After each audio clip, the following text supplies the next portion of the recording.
할렐루야. 주일 예배에 오신 여러분들을 주님의 이름으로 축복하고 환영합니다. 오늘은 성령 강림 주일입니다. 제가 지난 수요 예배마다 몇 차례째 지금 성령님에 대해서 말씀을 묵상하고 있는데요. 이번에 저도 말씀을 준비하면서 깨달은 게 성령님은 당신을 웰컴 하시는 곳이면 어디든지 찾아가신다는 사실이에요. 그래서 내 마음에 정말로 진심으로 성령님을 간절히 받기를 사모하고 이미 내 안에 계신데 그분에게 내 삶의 주도권을 내어 맡겨 드리려고 내가 그분을 웰컴한다면 얼마든지 그분은 들어오실 준비가 되어 있다는 거예요. 바깥에서 막 준비하고 계세요.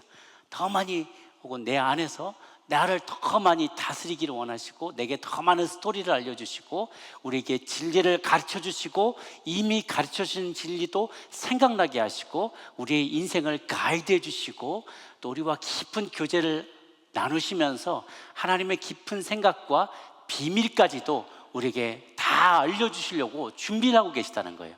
그래서 준비된 자, 간절함을 가지고 성령님을 우리 안에 더 깊이 더 크게 모셔드리기를 원하는 자들에게 찾아오시는 분이시라는 사실을 여러분이 믿으시기를 바랍니다. 말씀을 들을 때도 이 말씀이 무슨 뜻이지 하고 기도하는 마음으로 들으면 성경의 저자이신 성령님께서 저자 직강을 해주실 거예요. 저자 직강이 제일 좋은 강인 거 아시죠? 학원에서도 저자 직강이 최고입니다. 그래서 저자가 직접 성령님이 우리 말씀을 풀어주실 때 더 많은 일상의 삶의 깨달음이 임하고 삶의 새로운 결단이 임하고 그것을 실천할 수 있는 능력도 주실 줄로 믿습니다. 오늘 말씀을 함께 묵상하기를 원합니다. 오늘 말씀은 도피성의 은혜라는 제목으로 여호수아 20장을 나눕니다. 여러분, 죄를 짓고 내가 지은 죄가 들통이 날까 봐 안절부절하면서 어떤 시간을 보내신 적이 혹시 있으십니까? 아주 어렸을 때도 좋고 또 최근도 좋고 내가 무슨 죄를 저질렀는데 아무도 모르고 주님만 아셔요. 그런데 이게 들통날까 봐 걱정이 돼서 노심초사하면서 잠을 못 자고 문소리만 나도 전화만 울려도 두려워지는 그런 경험을 해보신 적이 있으십니까? 한국에 있었던 일인데요. 1987년에 좀 오래전에 있었던 일인데 어떤 젊은이가 이제 군에 입대를 했다가 1년 만에 이제 휴가를 받아서 나왔는데 상병 때 휴가를 나왔는데 여자친구가 편지를 그때 막 직전에 여자친구한테 편지를 받았던 모양이에요. 자기 이민 가게 됐다는 거예요. 미국 아틀란타로 오게 됐는지 모르겠는데 이민 오게 됐대요. 어떤 자기가 아주 그냥 오랫동안 사귀던 여자친구가. 그래서 그거를 말리려고 휴가 나와서 막 그 여자친구를 찾으려고 하는데 연락이 안 된 거예요. 멀리 떨어져 있었던 모양이에요. 찾다가 나중에 소식을 들었는데 이미 이민을 떠나버린 거죠. 너무 상심해서 그냥 막 술 마시고 그러면서 정신을 못 차리고 있는 동안에 딱 시계를 보니까 부대 복귀 시간이 넘어버린 거예요. 그러니까 이제 졸지에 탈영병 신세가 돼버리고 만 거죠. 근데 드럽게라도 들어가면 괜찮은데 또 얼차례를 받거나 아니면 영창을 가게 될까봐 걱정이 돼서 들어가지도 못하고 용기가 없어서 그냥 그때부터 그냥 탈영병으로 남아버리게 된 거죠. 집에도 못 들어가요. 이제 헌병대가 들이닥칠지 모르니까 자기 이제 집에도 못 들어가고 찜질방, 목욕탕, 만화방 이런 데만 전전하면서 도피 생활을 하다가 주머니 갖고 있었던 8만 원을 다 써버리고 만 거예요. 그 다음부터는 이제 임시로 여기저기 술집 웨이터도 하고 식당에서 일도 하고 가방 공장에서 일하고 그렇게 떠돌아다녔는데 처음에는 검거될까봐 붙잡힐까봐 두려워서 직장을 계속 옮겨 다닌 거예요. 누가 또 신고할까봐 걱정이 돼서. 그러다가 이제 마지막에 이제 가방 공장에서 일하기 시작했는데 일과가 똑같은 거야. 낮에는 막 가방 공장에서 쭉 하고 모자 푹 둘러쓰고 일만 하다가 집에 올 때도 원래 그 골목길로 으슥한 골목길로 아무 사람 안 마주치는 데로만 와가지고 편의점 같은 뭐 주문해가지고 잔뜩 쌓아놓고 밤에는 그것만 막 먹고 텔레비 보고 바깥에는 일절 나가지 않고 불도 없는 것처럼 막 이렇게 숨겨놓고 그렇게 다니기 시작하는 거죠. 길 가다가 누구하고 눈만 마주쳐도 막 움찔하는 거예요. 그 사람들이 누가 옆에서 수근수근 하면 혹시 또 누가 나의 과거를 알아보고 나를 신고하는 게 아닐까? 막 길 가다가 저기 사이렌 소리만 나도 막 도망가는 거예요. 군인만 마주쳐도 막 도망가고 이렇게 너무너무 두렵게 사는 거죠. 아파가지고 병원에 가야 되는데 자기 이름으로 병원에서 접수를 못하는 거예요. 혹여 그게 들통이 날까봐. 친구, 직장 동료 이름으로 수술도 받고 막 이렇게 어렵게 삶을 살아가는 것이죠. 부모님도 만나지 못하고 그러다가 탈영한 지 7년째쯤 돼서 정말 부모님이 너무 가족들이 만나고 싶고 그리워서 동네 한번 살짝 가봤는데요. 재개발해가지고 다 없어졌어요. 아파트가. 주소도 다 달라지고 부모님도 다른 곳으로 이사 가셨어요. 가족들도 못 만나고 전화도 이제 자기 이름으로 핸드폰도 못 만들고 만약 그런 상황이 된 거죠. 그렇게 살다가 정말 이래서는 못 살겠다 싶어서 단 하루라도 마음 편하게 살아야겠다는 생각으로 자수를 결심했어요. 그래서 가방공장 다니는 사장님한테 부탁을 드려서 나 혼자 갈 용기가 안 난다. 그래서 좀 같이 좀 가달라. 그래서 결국은 수방사에 이제 헌병단으로 자수를 해서 들어갔어요. 그래서 즉시 거기서 직결 재판을 받고 2달여를 복역을 하고 본래 있었던 소속 부대 상병으로 복귀를 했어요. 20살에 탈영을 했는데 39살에 복귀를 한 거예요. 자그마치 19년 동안을 도망자의 신분으로 쫓겨다니면서 언제 들통날지 몰라서 두려워하는 마음에 그렇게 쫓겨서 다니다가 19년 만에 다시 복귀를 한 거죠. 부대에서도 39살 상병이 들어오니까 이 고참들이 난감한 거예요. 자기보다 큰 형님보다 나이가 많으니까 이 자기들도 어떻게 뭐 이게 영이 안 서고 그러니까 막 불평하고 이렇게 민원도 좀 올라오고 그러니까 부대에서도 골칫거린 거예요. 그래서 현역 복무 부적합이라는 판정을 하고 상병으로 조기 전역 시켜줬어요. 이 사연이 뉴스에 나오게 되니까 부모님들이 뉴스를 보신 거예요. 그 나중에 이 사람하고 연결이 돼서 마침내 19년 만에 부모와 가족들과 다 같이 상봉하게 되는 그런 일이 있었다고 합니다. 그런 일을 겪고 이제 자유의 몸이 된 다음에 이 사람이 이 남자가 그렇게 후회를 했대요. 진작에 그냥 돌아올 걸, 자수할 걸. 19년 동안 그게 뭐라고 두려움 때문에 도망 다니고 언제 들통날지 못해서 두 발 뻗지 못하고 살아온 그 세월이 너무도 후회스럽다. 그런 이야기를 했다고 합니다. 사실은 우리 모든 인류의 운명이 그와 같아요. 하나님 앞에서 죄를 짓고 하나님의 눈을 피해 숨어 다닐 수밖에 없는 운명에 놓이게 된 것이죠. 어떤 죄는 알고 짓고 어떤 죄는 모르고 짓고 그러면서 하나님 앞에 죄를 쌓아가면서 주님의 눈길을 피해서 도망다니는 신세가 된 것이 우리 모든 인류의 운명인 것이죠. 오늘 본문은 여호수아 20장인데요. 저희들이 그 앞에 19장까지 꼭 저희가 좀 뜨문뜨문 좀 뛰어넘기도 했지만 대강의 우리 줄거리를 다 우리가 공부해 왔어요. 가나안 땅으로 들어갔고 또 곳곳에 남쪽과 북쪽의 연합군들을 다 물리치고 땅을 배분을 다 했습니다. 그리고 배분이 다 끝날 무렵에는 레위인까지도 다 이제 자기 지파들의 몫으로 분류가 되었어요. 여호수아까지 땅을 나눠줬는데요. 이제 사실은 이제 땅을 못 가진 사람들은 레위 지파밖에 안 남았어요. 레위 지파는 내가 너희 분깃이다. 내가 너희의 기업이다. 너희들은 땅이 필요 없다. 라고 얘기하셔서 그들에게는 땅이 주어지지 않았는데요. 땅은 이렇게 테리토리가 주어진 크더라 어떤 여기서부터 여기까지 테리토리가 주어진 것은 아니지만 12개 지파들이 있는 곳곳에 성읍을 하나씩 단위로 주었어요.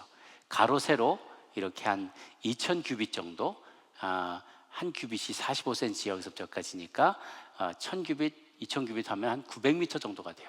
900m 정도, 중심에서 1,000규빗, 1,000규빗이니까 2,000규빗이잖아요.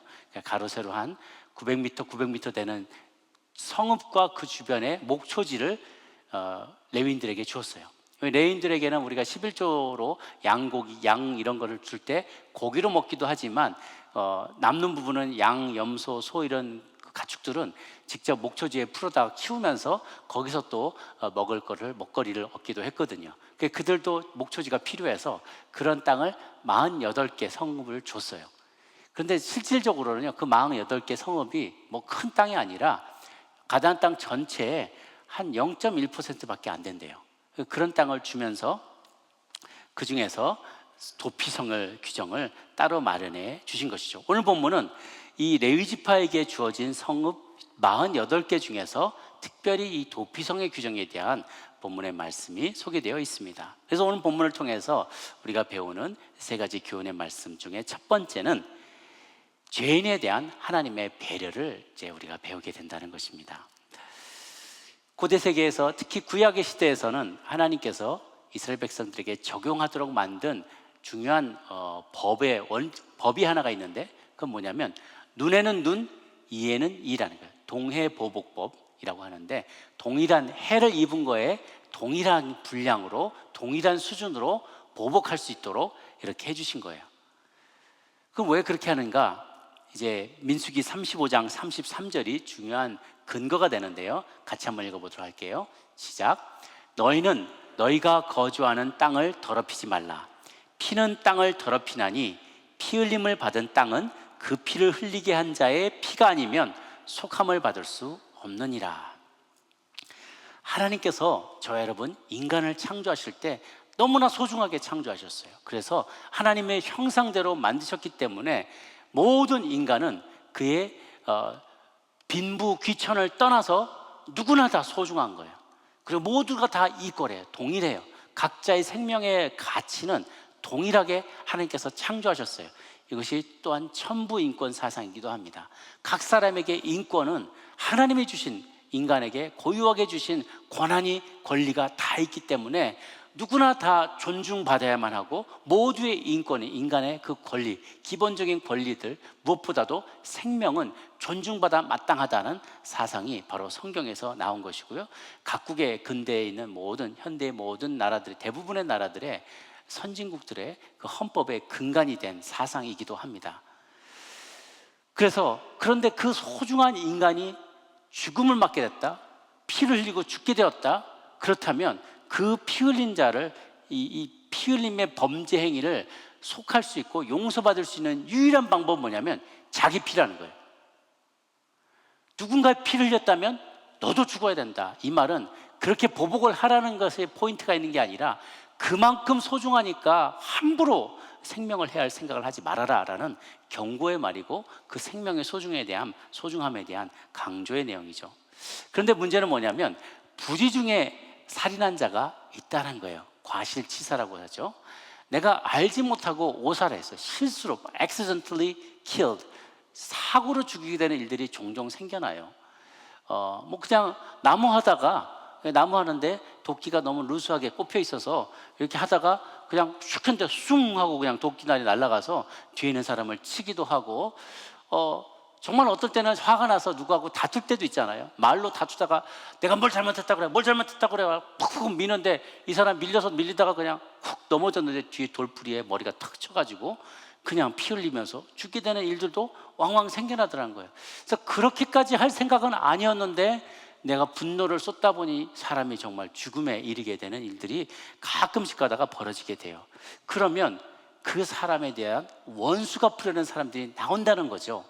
그로부터 이 사람을, 가해자이지만 또 이 사람이 피해자가 될 수도 있기 때문에 그의 생명을 또 소중해서 그 생명을 보존해 주기 위해서 도피성을 만들어 주셨다는 거예요.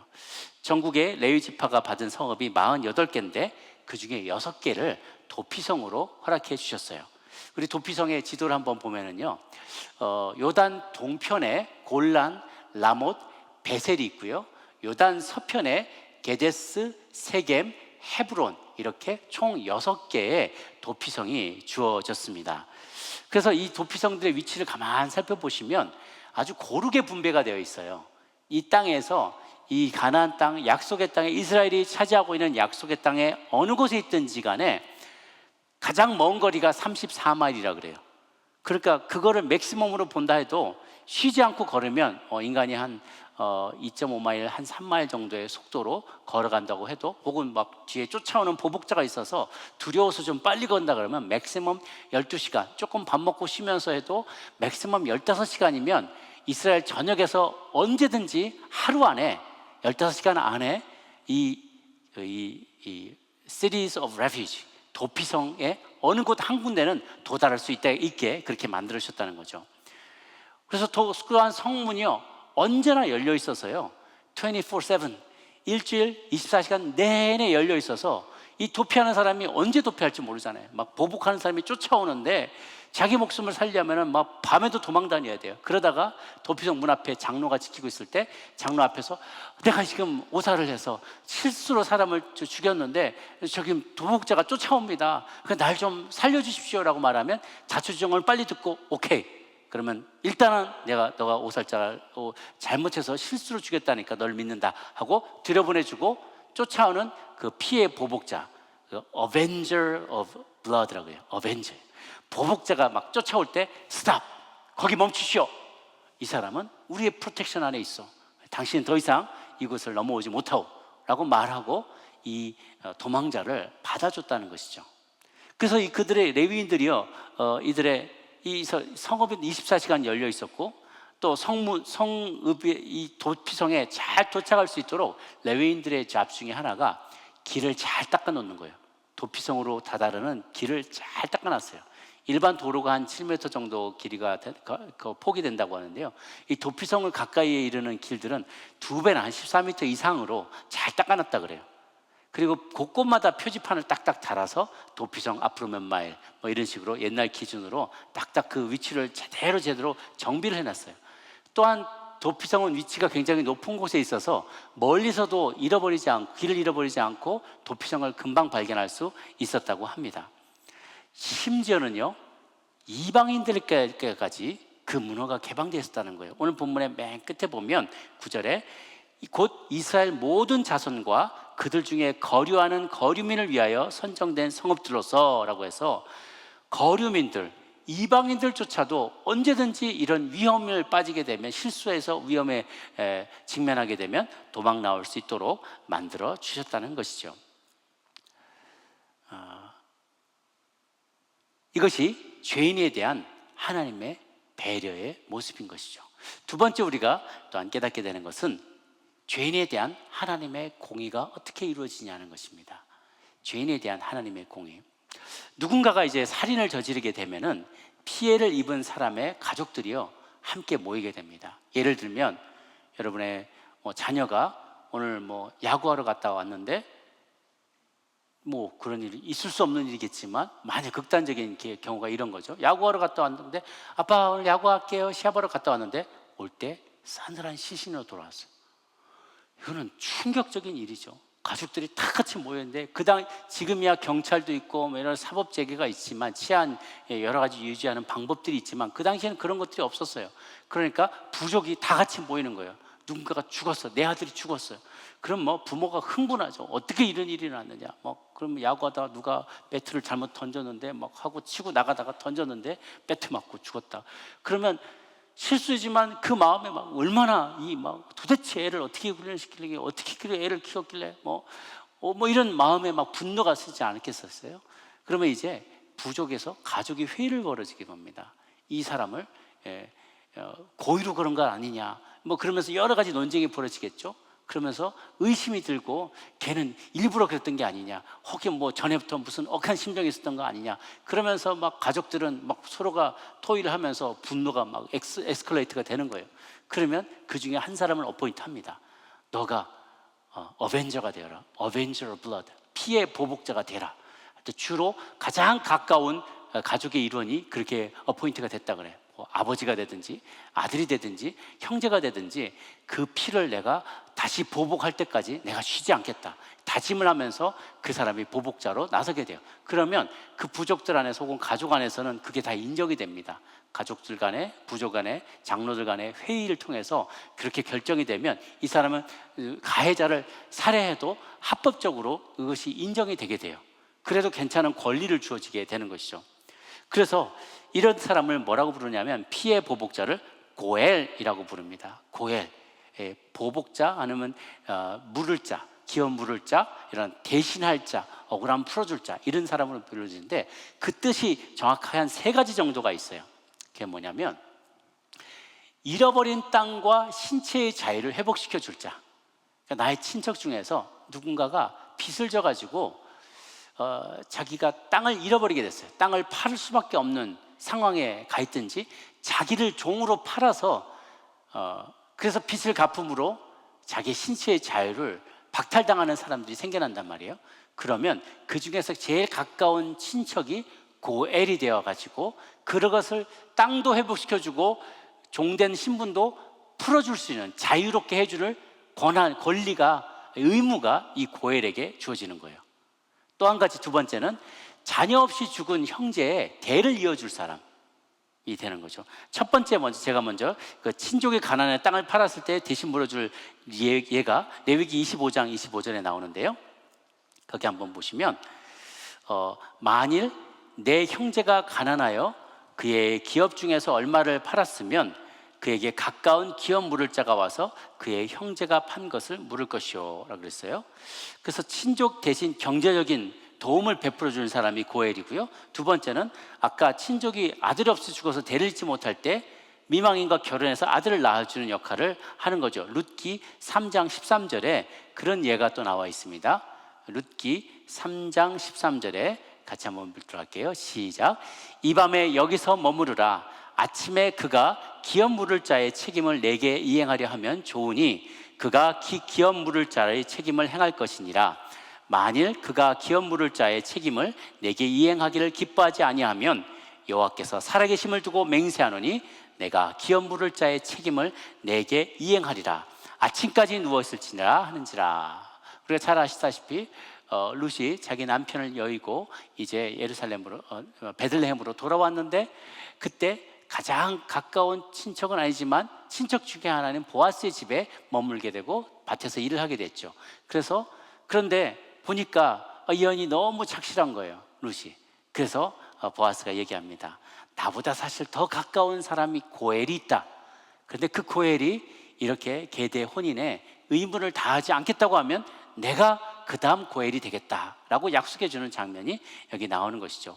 마지막으로 이 고엘의 정의는 하나는 뭐냐면, 친족이 피살되었을 때 살인자를 죽여줌으로써 대신 원한을 갚아줄 의무가 가까운 사람에게 있다는 거예요, 친족에게. 그게 바로 또 다른 고엘이라는 거죠. 그래서 성경에 보면은요, 이런 사람도 고엘이 되지만 억울함을 풀어줄 수 있도록 내가 너희의 고엘이 되겠다라고 하나님이 말씀하실 때가 많아요. 잠언 23장 11절에 보면 이렇게 말씀되어 있습니다. 시작. 대저 그들의 구속자는 강하시니 그가 너를 대적하여 그들의 원한을 풀어주시리라. 여기 보고 또 이사야 43장 14절을 보면 또 있습니다. 너희의 구속자여 이스라엘의 거룩한 자 여호와가 말하노라. 여호와 하나님이 저와 여러분의 고엘이 되어주신다는 거예요. 그 말은 우리가 억울한 일을 당할 때 우리를 대신해서 그 억울함을 풀어주시고 공의를 이루어주실 고엘이 되어주신다는 약속인 것이죠. 도피성에 피할 때 살인자는, 오살자는요, 두 번의 재판을 거쳐야 되는데요, 첫 번은 도피성 문 앞에서 막 들어갈 때 장로가 지키고 있다가 무슨 일이야? 그러고 얘기하면 제가 이만저만해서 억울한 건 아니고 제가 실수해서 잘못해서 죄를 졌게 됐는데 저를 좀 거두어 주십시오라고 얘기를 해요. 그러면 신속하게 약식으로 재판하고 그를 받아들여 주게 되는 것이죠. 두 번째는 도피성 내에서 정식으로 재판을 받는 거예요. 증인을 불러다가 증인들의 증언과 여러 가지 정황을 바탕으로 해서 범죄가 고의성이 있었는지 없었는지를 판단하고 이제 무죄로 판단되면 그대로 두는 거예요. 그런데 너는 고의로 한 게 맞다라고 판단이 되게 되면 그를 즉시 추방합니다. 그럼 어딘가에서 쫓아오고 있었던 고엘이 소문을 듣고 찾아와서 그를 죽이게 되고 심판을 행하게 되는 거죠. 이 두 가지 재판 중에 가장 중요하고 시급한 재판은 첫 번째 재판이에요. 뒤에 고아이 쫓아오는데 이 다급한 상황에서 성문 어귀에 장로들 앞에 나가서 자신의 실패를 정직하게 시인해야 된다는 거예요. 자신의 허물을 정직하게 인정해야만 한다는 거예요. 시인하고 인정할 때만이, 그리고 고백할 때만이, 자기 죄를 고백할 때만이 도피성에 들어가서 자신의 생명을 유지할 수 있게 되었던 것이죠. 실상 우리 하나님 아버지도 저와 여러분을 보호해 주시기를 원하세요. 우리가 죄 많은 인생들이 하나님께 용서받고 그리고 죄를 사함받기를 원하세요. 그런데 그러기 위해서는 전제 조건이 있어야 되는데 그게 무엇인가? 나의 죄를 시인해야만 한다는 거예요. 제가 잘못했습니다. 제가 정말 부족했습니다. 제 생각이 짧았습니다. 제가 너무 혈기를 부렸습니다. 그러다가 그런 일이 벌어지고 말았습니다. 본래 제 의도는 아니었습니다. 제 진심은 아니었습니다. 그걸 인정해 주십시오, 받아주십시오 라고 시인할 때 우리의 정직함과 또 우리의 실수를 시인하는 그 마음을 받아주신다는 거예요. 우리가 살다 보면 누군가가 내게 해코지하고 내게 죄를 범할 때가 있어요. 그럼 우리가 쉽사리 흥분하면서 내가 정의를 구현하겠노라고 내가 피해를 입었다고 생각하는 그런 개인이 성급하게 판단을 내리면 죄에 대해서 내가 보복하겠노라고 다짐하는, 그리고 선포하는 일들을 가끔씩 합니다. 그 때문에 개인 간에도 가문 간에도 나라 가운데도 얼마나 불구대천지의 원수가 되어서 오랜 세월 동안, 심지어 수백 년 동안 나라 간에 그런 원한을 풀지 않는 일들이 많은지 모릅니다. 그런데 과연 우리에게 정의, 소위 말하는 정의를 외칠 만한 자격이 있는 것일까요? 정치인들은 흔히 정의사회를 구현하겠다, 정권이 바뀔 때마다 적폐를 청산하겠다며 상대방 편에 섰던 사람들을 심하게 책망을 하고 가두고 합니다. 그런 진보 정권이나 보수 정권이나 시작하면서 외친 말은 똑같아요. 그런데 끝날 때가 되면 결국 드러나게 되는 그들의 민낯은 그들이 심판하겠다는 사람과 조금도 다르지 않은 것을 보게 됩니다. 왜? 죄의 문제를 온전히 해결하지 못했기 때문에 그래요. 우리 모두가 죄인이기 때문에 다른 누구를 내가 정의의 이름으로 심판하겠노라고 말하는 것은 어불성설이라는 거예요. 말이 되지 않아요. 그것은 남의 이야기가 아니라 실상은 저와 여러분의 이야기인 것이죠. 우리가 자녀들의 배은망덕함을 탓하면서 우리는 우리 부모에게 그들의 마음을 못 박는 말을 한 적이 한 번도 없다는 말인가? 그렇지 않아요.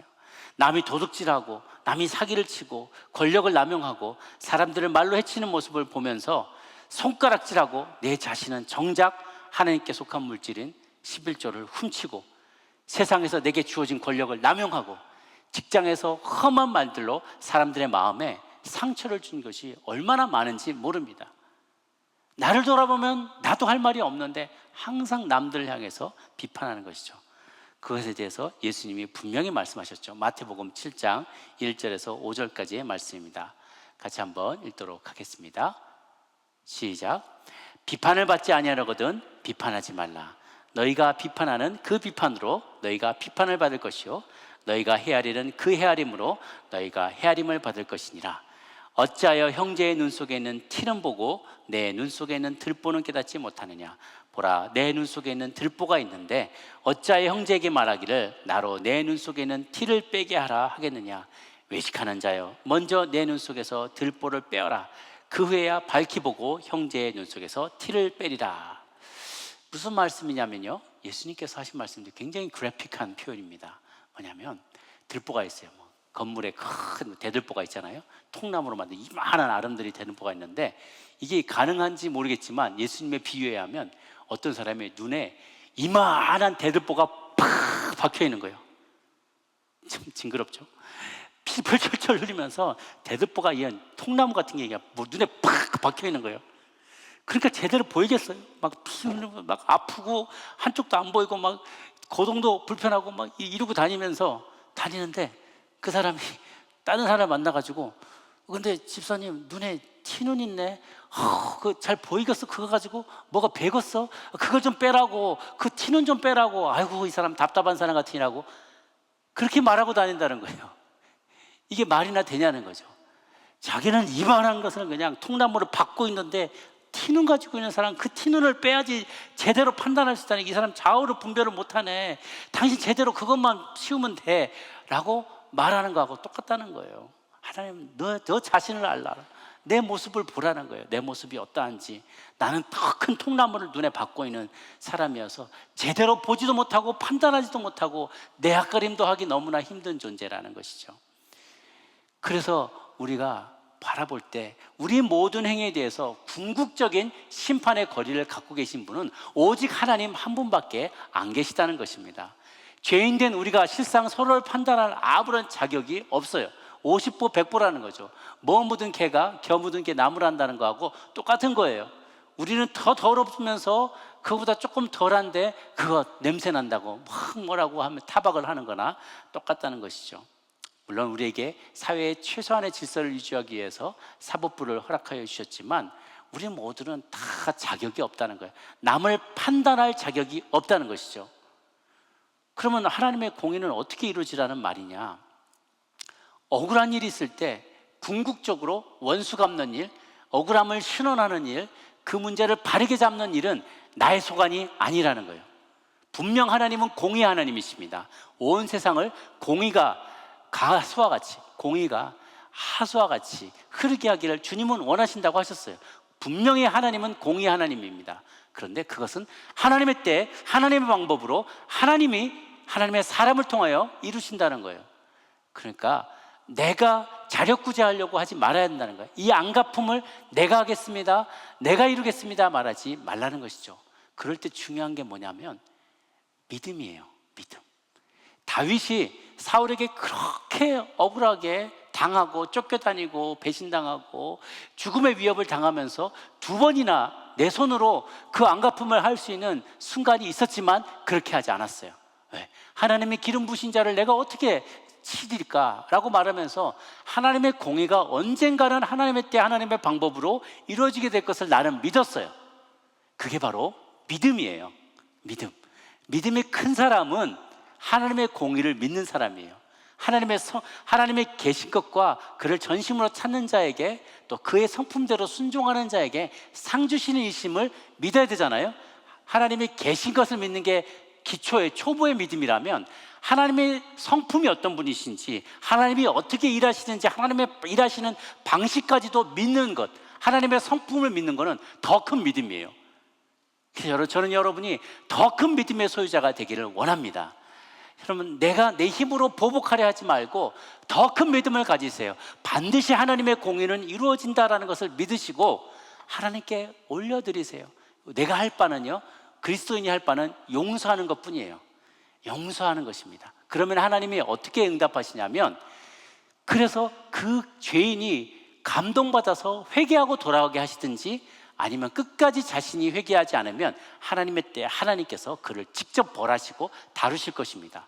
그래서 우리는 기도할 때 그가 받을 자격이 있으면 그가 회심하고 돌아오게 되고, 안 그러면 그들의 머리 위에 숯불을 쌓아 올리는 것과 똑같은 효과를 거두게 될 것입니다. 우리의 할 바는 기도하고 사랑하며 인내하며 용서하는 것이 우리들의 믿는 자들의 할 바인 줄로 믿습니다. 바로 그 산 증인이 다름 아닌 레위지파예요. 레위지파. 왜 그러냐면 이 도피성들의 주인인 레위지파 조상 레위가 어떤 일을 과거에 했는지 우리가 잘 알고 있어요. 르실레유 이렇게 순서대로 보면 시므온과 레위가 둘째 아들, 셋째 아들이었어요. 이제 르벤이 부모의 침상에 들었기 때문에 장자로서 탈락됐고, 시몬과 레위도 탈락됐고, 그래서 르실레유, 그래서 유다가 장자권을 가지게 된 것은 위에 세 형제가 다 탈락됐기 때문이거든요. 저주를 받았어요. 왜 그러는가? 시몬과 레위는 왜 저주받았는가? 세겜 추장의 중에 아들의 하나가 자기의 여동생 디나를 강간을 한 거예요. 그러니까 사실 이해가 돼요.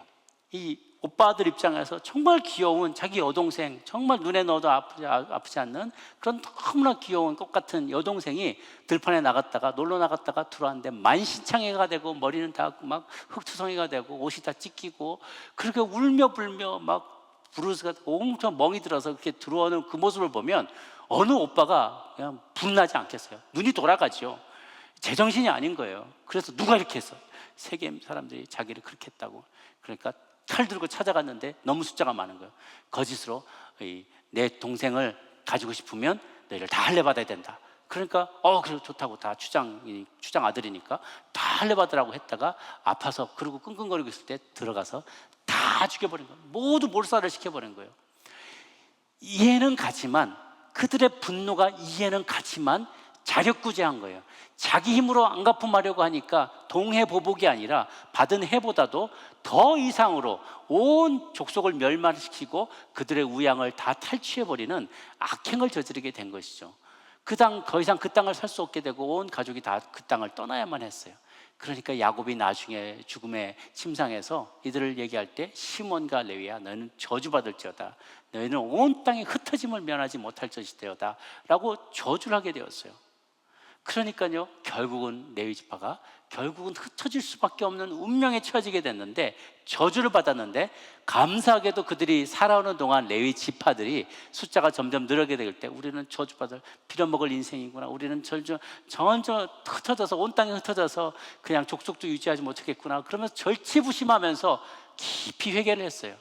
그래서 온 이스라엘이 다 우상을 섬기는데도 우상을 섬기지 않고 모세 옆에 딱 칼을 차고 서서 우상 숭배자들을 3,000명이나 죽이는 일에 시내산 바로 밑에서 가담을 하게 된 거죠. 하나님이 레위 지파를 축복하여 주셨어요.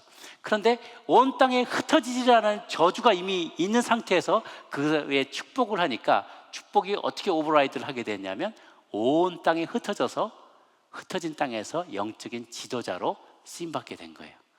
이게 참 놀라운 하나님의 대반전이죠. 땅은 없이 흩어졌지만 이들은 제사장이 되어서 각 땅에서 그들을 말씀을 강론하고 그들이 예배를 잘 드릴 수 있도록, 흩어진 12지파가 모래알처럼 흩어지지 않고 한 하나님 안에서 한 백성임을 늘 기억할 수 있도록 하는 본드 같은 역할을 잘 감당하게 되는 거예요. 그리고 무엇보다도 더 중요한 것은, 이들이 오살자잖아요. 뭐 오살이라기 보기는 뭐 부지 중에 죄를 지었다기보다는 분을 이기지 못해서 그냥 충동 때문에 그들을 다 죽이는 살인자가 되었는데, 그러고 나서 그들이 후회하는 삶을 오랫동안 살았단 말이에요, 자자손손이. 그러니까 이들이 순간에 분을 내어서 누군가 범죄를 저지른 사람들에 대한 참 동병상련의 마음이 많아요. 그랬더니 그들에게 맡겨진 역할이 각각의 자기들이 관할하고 있는 도피성에서 자기처럼 불을 이기지 못하고 죄를 지었거나 오살했거나 실수로 지었던 사람들을 받아들여서 돌보고 챙겨주고 그들을 섬기는 일들을 하도록 하나님께서 또 어레인지 하셨다는 것이죠. 이것이 바로 하나님께 공의가 이루어지는 참 절묘한 원리가 되는 것이죠. 사랑하는 여러분, 하나님은 레위같이 범죄했던 우리들도 회개하고 돌아온다면 이렇게 당신의 제자가 되고 당신을 섬기는 사람 종들이 되어서 하나님을 마주할 수 있도록 은혜를 베풀어 주십니다. 이것이 바로 하나님이 공의를 실현하시는 방식입니다. 내 손을 들어 내가 피해 보복을 하겠다 말하지 마십시오. 하나님께 맡겨드리시기를 바랍니다. 마지막으로 세 번째, 죄인을 위한 대제사장 예수님의 희생을 또한 언급하지 않을 수가 없습니다. 사실 모든 인간은 에덴 동산에서 범죄하고 쫓겨나서 하나님의 눈도 피하고 눈을 피해 사방을 배회할 수밖에 없는 유리방랑하는 운명을 지어지게 되었어요. 그러면서도 우리는 하나님께 부디 받아들여지기를, 하나님으로부터 구원받기를 사모하고 간절히 바라는 인생들이 되었습니다. 그거를 자기가 구원받아야 될 존재인지를 모르는 사람도 있지만, 알면서도 그 방법을 내가 이렇게 비참한 그 마음속에 공허함이 항상 있는 거예요. 나는 어떻게 해야지?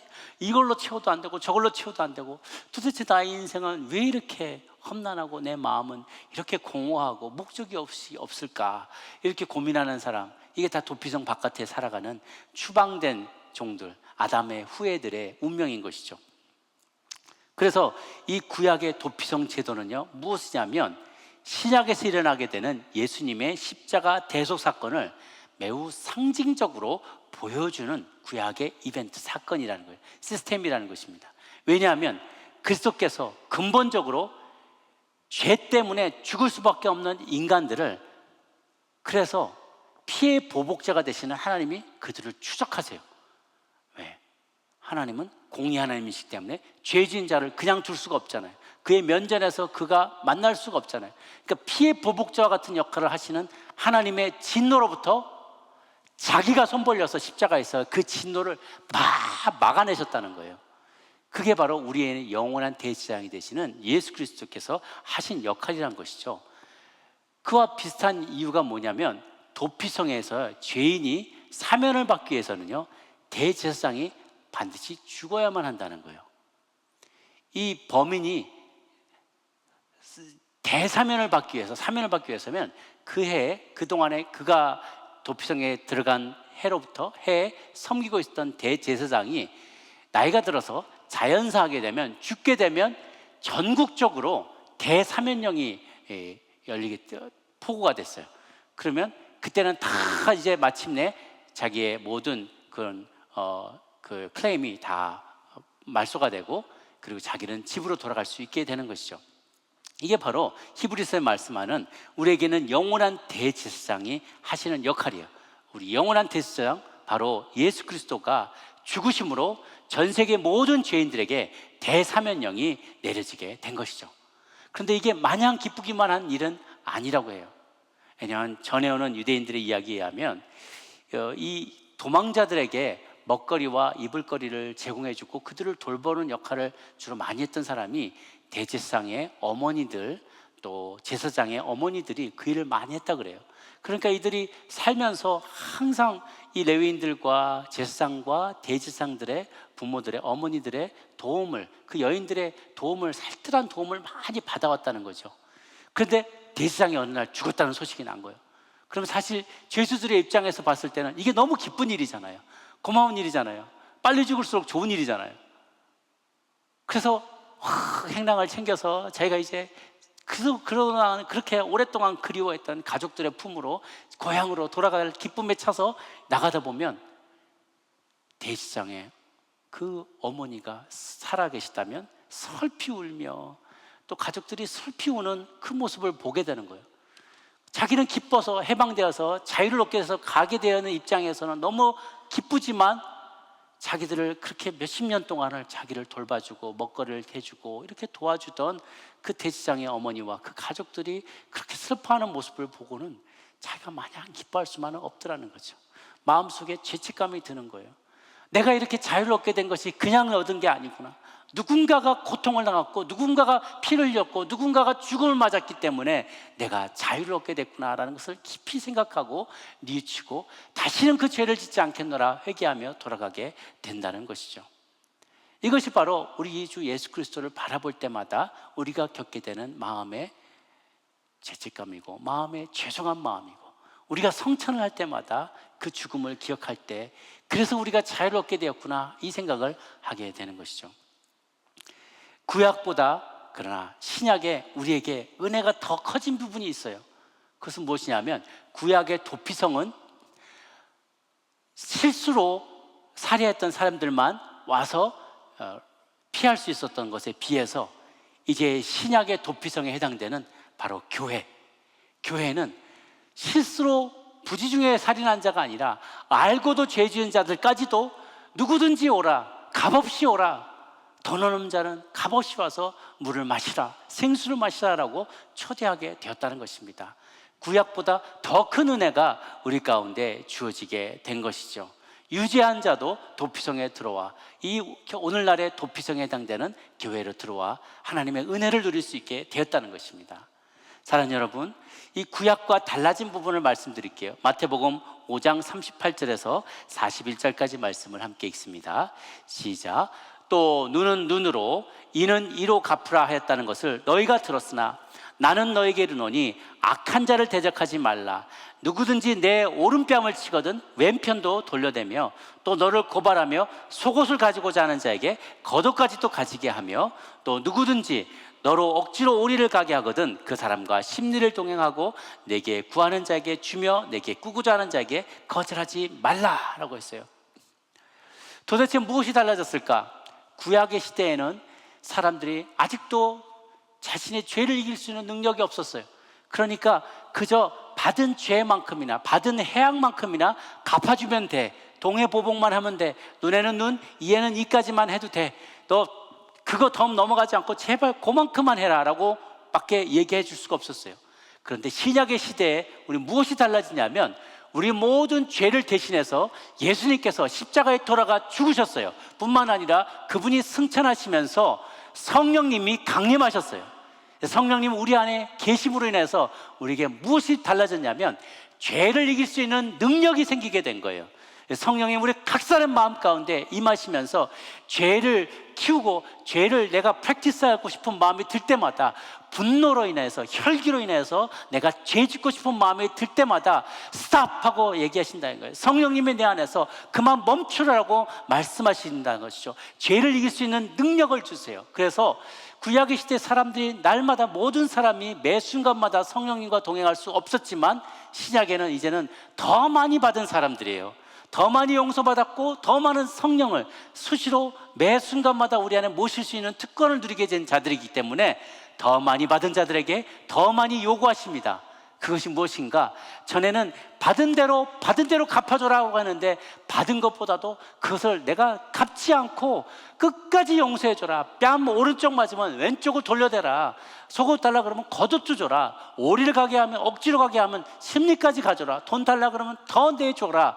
이것을 할 수 있는 그 마음이 우리 안에 생겨났다는 거예요. 죄를 용서할 수 있고 참을 수 있고, 그리고 억울한 일들까지 생겨날지라도 그것을 하나님께 다 맡겨드리고 신뢰하고 끝까지 인내할 수 있는, 죄를 이길 수 있는, 원수 갖고자 하는 욕망을 이기고 용서할 수 있는 능력이 성령님을 통해서 우리 안에 주어지게 되었다는 것입니다. 이것이 신약의 시대를 살아가는 저와 여러분들의 모두에게 주신 하나님의 놀라운 축복입니다. 그러므로 여러분 가운데 너무 정의로운 사람이 되겠다고 말하지 마십시오.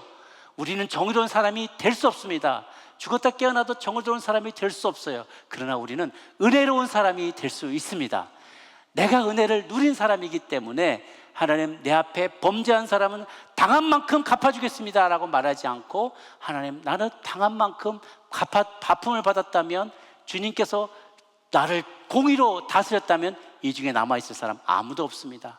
나도 여기까지 오지도 못했을 것입니다. 구원의 능력도, 구원의 경험도, 간증도 없게 될 것입니다. 그런데 하나님이 나를 정의로, 공의로 대하지 아니하고 은혜로 대하셨기 때문에 내가 오늘까지 살게 되었습니다 라고 고백하며, 여러분 모두 정의로운, 너무나 정의를 주장하는 사람이 되지 말고 은혜가 더 충만한 사람이 되시기를 주님의 이름으로 축복합니다.